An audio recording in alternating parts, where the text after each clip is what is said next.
Praise God. Thank you for being here. Yo, I appreciate it. Like, subscribe, and let's get into today's devotional.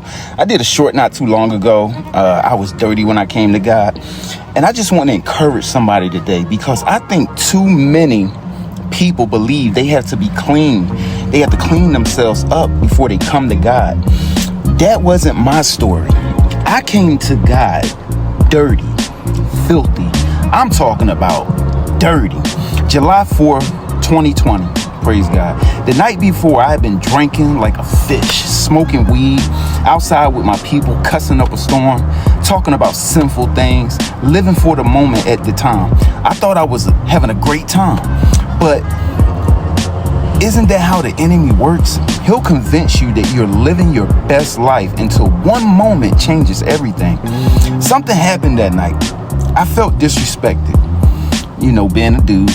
My anger took over, violence entered the picture. What started as fun turned into chaos.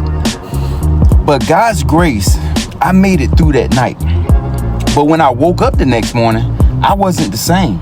The alcohol wore off, the smoke wore off, the excitement wore off. All that was left was pain. I felt broken. I felt tired.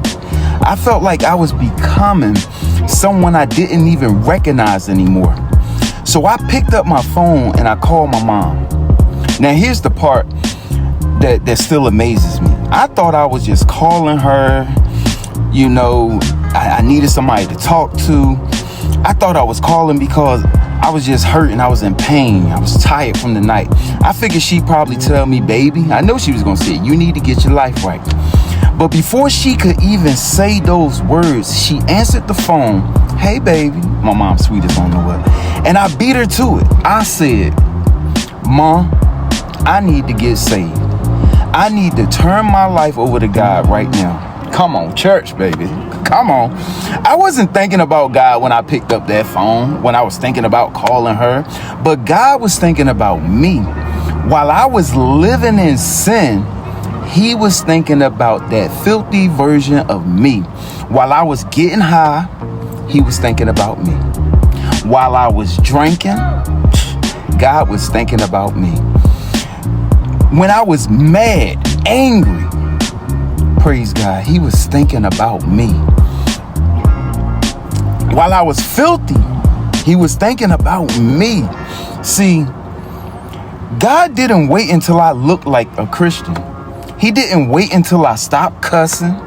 He didn't wait until I broke every bad habit I had. He didn't wait until I became good enough. He simply said, it is time. I believe somebody watching this needs to hear those same words. It's time. Not next month, not next year, not after you stop doing this or that. It's time right now. See, the enemy will always tell you, wait, get yourself together first. Have one more good weekend. Live a little bit longer. Come to God later.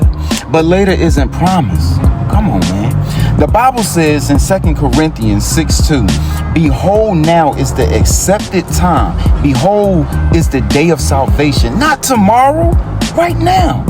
Because every day we wait is another opportunity for the enemy to keep us bound. I thank God that He didn't leave me where I was. I thank God that He looked beyond my mess and saw my purpose. I thank God that when everybody else could have labeled me by my past, He saw my future.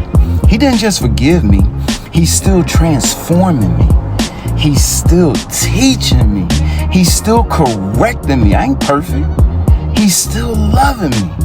I'm not standing before you today sitting in my Jeep currently because I was strong enough to change myself. I'm sitting here because Jesus was gracious enough to save me. So if you're watching this today and you're thinking, I'm gone, I'm too far gone, I've done too much, I've made too many mistakes, man, I made a bunch of mistakes. Let me lovingly tell you, you're exactly the kind of person Jesus came for. Don't wait until you think you're clean. Come to the one who cleanses. Don't wait until you've got all the answers. Come to the one who is the answer. Praise God. Come on. Because when God says it's time, it's time. Don't lose your place by waiting on a tomorrow that isn't promised. Give your life to Christ today. I pray you do. He took a dirty sinner like me, and he's still retooling me for his glory. If he can do it for me, God knows he can do it for you, anybody. I love y'all, man. Be blessed. Stay blessed.